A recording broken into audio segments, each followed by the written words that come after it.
ప్రేక్షకులకి ఆ లలితాంబిక అమ్మవారి యొక్క అనుగ్రహం పరిపూర్ణంగా కలగాలని మనస్ఫూర్తిగా కోరుకుంటూ మనం ఈరోజు మార్చి ఫలితాలు ద్వాదశ రాశుల వారికి ఏ విధంగా ఉంది, ఏ విషయాల్లో జాగ్రత్త వహించాలి, ఏ విషయంలో కలిసి రానుంది, ఏ పరిహార మార్గం చేసుకోవాలి అనేటువంటిది తెలుసుకుంటూ, అదేవిధంగా ఆఖరిలో అసలు జాతక చక్రమే లేని వారు ఏ పని అవ్వాలంటే ఏ దేవతారాధన చేసుకోవాలనే విషయం కూడా నేను మీకు చెప్తాను. ఆఖరి వరకు వీడియో చూడండి.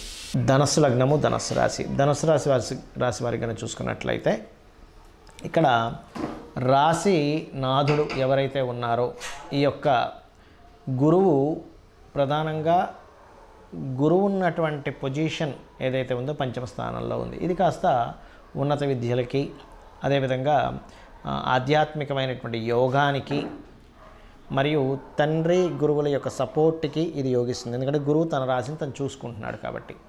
అదేవిధంగా కుటుంబ సంబంధించినటువంటి విషయంలోని, కుటుంబీకులకు సంబంధించిన విషయంలోని ఈ ధనస్సు లగ్నాధిపతి అంటే పంచమంలో ఉన్నాడు కాబట్టి కుటుంబాధిపతి 3లో ఉన్నందుకు కొద్దిగా ఇది కొంచెం కుటుంబ సభ్యుల మధ్యని ఘర్షణ వాతావరణాన్ని మాత్రం తెచ్చిపెడుతుంది. అదేవిధంగా ధనపరమైనటువంటి విషయంలో ఆన్లైన్ త్రూగా ధనం రావడము, రియల్ ఎస్టేట్ మూలంగా కొంత ఘర్షణ వాతావరణం ఉంటూ ధనం రావడం అంటే సూచిస్తుంది. కాకపోతే కొన్ని విషయాల్లో పరాక్రమంగా కొంత ధైర్యం తెచ్చుకొని కొన్ని వాటిని మీరు ఛేదించగలుగుతారు. మొండి ధైర్యం అంటూ ఉంటారు. ఆ యొక్క మొండి ధైర్యం అనేటువంటిది మీకు వస్తుంది, గుర్తుపెట్టుకోండి.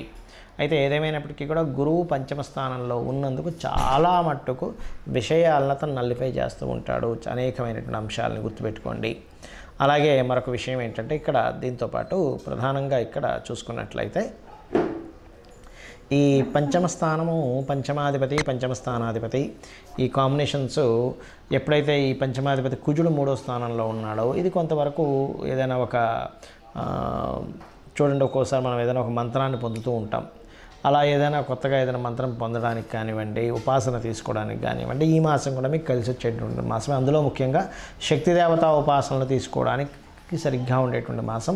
అయితే ఈ మాసంలో ప్రధానంగా మీరు మార్చి 7వ తేదీ నుంచి 26వ తేదీ వరకు ఉండేటువంటి బుధుడి యొక్క స్థితి ఏదైతే నీచ స్థానంలో ఉంటుందో, మీరు మీ యొక్క జాబ్ కోసం దాన్ని ఇంప్రూవ్మెంట్ చేసుకోవడం కోసం తీసుకునేటువంటివి ఏవైతే నిర్ణయాలు ఉంటాయో, ప్రధానంగా ఏదైనా కొత్త కోర్సెస్ చేయడానికి ఇది సరైనటువంటి సమయం కాదు. మార్చి 7వ తేదీ నుంచి 26 మార్చి వరకు. మరియు అదేవిధంగా దశమ స్థానంలో కేతు ఉన్నందుకు, దశమాధిపతి నీచ పొందుతున్నందుకు ప్రధానంగా మీరు మీ యొక్క జీవిత భాగస్వామి మూలంగా కావచ్చు, మీ పార్ట్నర్స్ మూలంగా కావచ్చు, వాళ్ళతో మీకు ఉండేటువంటి కమ్యూనికేషన్ లేకపోతే మిస్అండర్స్టాండింగ్స్ వల్ల కావచ్చు, అది మీ యొక్క జాబ్కి ఎఫెక్ట్ ఇవ్వనుంది. కాబట్టి వీరితో మీరు మీ పార్ట్నర్స్తోనో జీవిత భాగస్వామితోనో కమ్యూనికేషన్స్ విషయంలో కొంత జాగ్రత్తగా ఉండండి. లేదా సామాజికంగా ఇవాళ రేపు చూడండి, మనం చూస్తూ ఉంటాం సోషల్ మీడియాలో వీరు చేసింది ఏదో పెడతారు, పెట్టినప్పుడు అది అలా వైరల్ అయ్యి అది అతని ఉద్యోగానికి ఇబ్బందిని ఇచ్చేటువంటి ఛాన్సెస్ ఉంటాయి. కాబట్టి ధనస్సు లగ్నం వారు ప్రధానంగా 7వ తేదీ నుంచి 26వ తేదీ వరకు మీరు సోషల్ మీడియాస్లో చేసేటువంటి విషయాలు ఏవైతే ఉంటాయో ఇవి మీ యొక్క జాబ్కి, మీ యొక్క వృత్తికి, మీ యొక్క జీవిత భాగస్వామి విషయంలోని ఇదేమైనా ఎఫెక్ట్ ఇస్తుందేమో అనేటువంటిది చూడండి. ఇక మీరు వివాహ నిర్ణయాలు, వివాహ సంబంధించిన విషయాలు జోలికి వెళ్ళకపోవడం ఈ 20 రోజులు ప్రధానంగా జాగ్రత్త తీసుకోవాలి. 7 మార్చి నుంచి 26 మార్చి వరకు కూడా. అదేవిధంగా మీకు ఫైనాన్షియల్ గ్రోత్ అయితే ఉంది. కాకపోతే కొంచెం ఉద్యోగ ప్రయత్నం కోసం చేసేటువంటి వారు బుధ కేతు గ్రహాల దగ్గర దీపారాధన చేయండి, అన్ని విధాలా బాగుంటుంది. రాబోయేటువంటి అంటే దాదాపుగా ఫిబ్రవరి 6 నుంచి మనకి 125 రోజులు దాదాపుగా ఈ కుజ సంచారం ఉంది.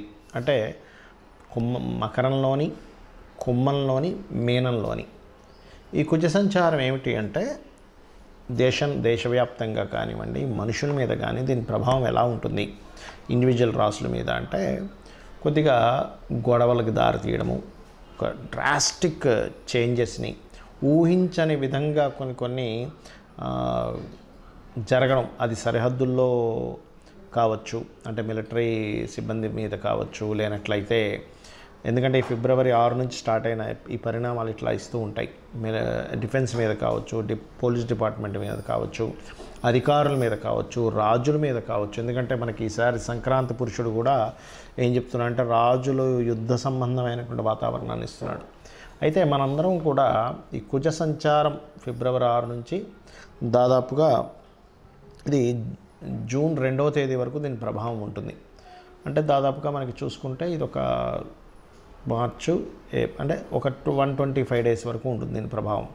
మరి ఈ సమయంలో అసలు అందరూ చేయవలసింది ఏమిటి అంటే, ఎక్కువగా గుర్తుపెట్టుకోండి, నవగ్రహాలలో శని భగవానుడు, రాహువు, కుజుడు, రవి, ఈ 4 గ్రహాలు గుర్తుపెట్టుకోండి. ఈ 4 గ్రహాల దగ్గర దీపారాధన చేయడం ఒకటి. రెండవది గణపతి తర్పణము, చండీ పారాయణము, ఇవి కంపల్సరీ చేస్తూ ఉండాలి ప్రతి ఒక్కరు కూడా. ఇది గుర్తుపెట్టుకోండి. ఇవి చేస్తూ ఉన్నట్టయితే ఈ కుజుడు యొక్క ప్రభావం అనేటువంటి తగ్గి, రకరకాల దేశాల్లో ఉంటూ ఉంటారు ఇండియన్స్ వెళ్ళి, అక్కడ ఏదైనా యుద్ధ వాతావరణం ఉన్నా కూడా కొంచెం ఇవన్నీ ఎందుకు చెప్పుకుంటామంటే, యుద్ధ వాతావరణం వచ్చినప్పుడు మనకి ముందుగా సరుకులు ఒక 2-3 నెలలు సరిపోయిన సరుకులు ఇంట్లో ఉంటే ఇబ్బంది ఉండదు కాబట్టి ఇటువంటివి మెయిన్గా జాగ్రత్త పరచుకోవాల్సిన సందర్భాలు నడుస్తున్నాయి. అదేవిధంగా మత విద్వేష సంబంధమైనటువంటి కొన్ని గొడవలు ఇట్లాంటివి కూడా వస్తాయి ఈ కాంబినేషన్ ఉన్నప్పుడు. ఈ కుజుడు కనుక శనికి రాహుతో సంబంధాలు కలుగుతున్నప్పుడు. అయితే సహజంగా అన్ని రాసుల వారు ఇప్పుడు నేను చెప్పిన రెమెడీ చేసుకుంటూ, మరొక విషయం ఏంటంటే, ఎవరికైనా గవర్నమెంట్ రిలేటెడ్ వర్క్స్ అవ్వాలనుకోండి, ఇప్పుడున్న గోచార పరంగా రాశి నక్షత్రం ఏమీ తెలియదు మీకు, కానీ గవర్నమెంట్ జాబ్ సంబంధించిన వర్క్స్ అవ్వాలి, సూర్యభగవానుని చూస్తూ దుర్గా సూక్తము మరియు కాలభైరవ అష్టకము చేయండి, తొందరగా గవర్నమెంట్ వర్క్స్ అవుతాయి. అదేవిధంగా మీకు ఏదైనా చూడండి, భూ సంబంధించిన వివాదాలు ఉన్నాయనుకోండి, ఇప్పుడున్న గ్రహస్థితి రీత్యా చెప్తున్నాను నేను మీకు, భూ సంబంధించిన ముందుకు కదలట్లేదు, అలాంటప్పుడు మీరు చేయవలసింది ఏమిటి అంటే, పర్టికులర్గా మీరు వారాహి అమ్మవారి అష్టోత్తరాలు, ఇప్పుడున్న గ్రహస్థితి రీత్యా వారాహి అమ్మవారి అష్టోత్తరాలు చేసుకుంటూ నవగ్రహాల్లో కుజ శని రాహు గ్రహాల దగ్గర దీపారాధన చేయండి. అదేవిధంగా ఫైనాన్షియల్ మ్యాటర్స్ ముందుకు కదలట్లేదండి, నాకు రాశి నక్షత్రం ఏమీ తెలియదు, అప్పుడు ఏం చేయాలి, ఇప్పుడున్న ఈ మంత్ ఉన్నటువంటి గ్రహస్థితి రీత్యా మీరు చేయవలసింది ఏమిటి అంటే, పర్టికులర్గా మీరు శని రవి గ్రహాల దగ్గర దీపారాధన చేస్తూ ఓం సంపత్కరీ సమారూఢ సింధుర వ్రజ సేవితాయ నమః అనే మంత్రం చేసుకోండి. లేదా నవవిద్రుమ బింబశ్రీ న్యక్కారి రదనచ్చద, దీనికి ముందు ఓము లాస్ట్లో నమః కలుపుకొని ఓం నవవిద్రుమ బింబశ్రీ న్యక్కారి రదనచ్చదాయ నమః అనేటువంటి నామస్మరణ చేసుకోండి.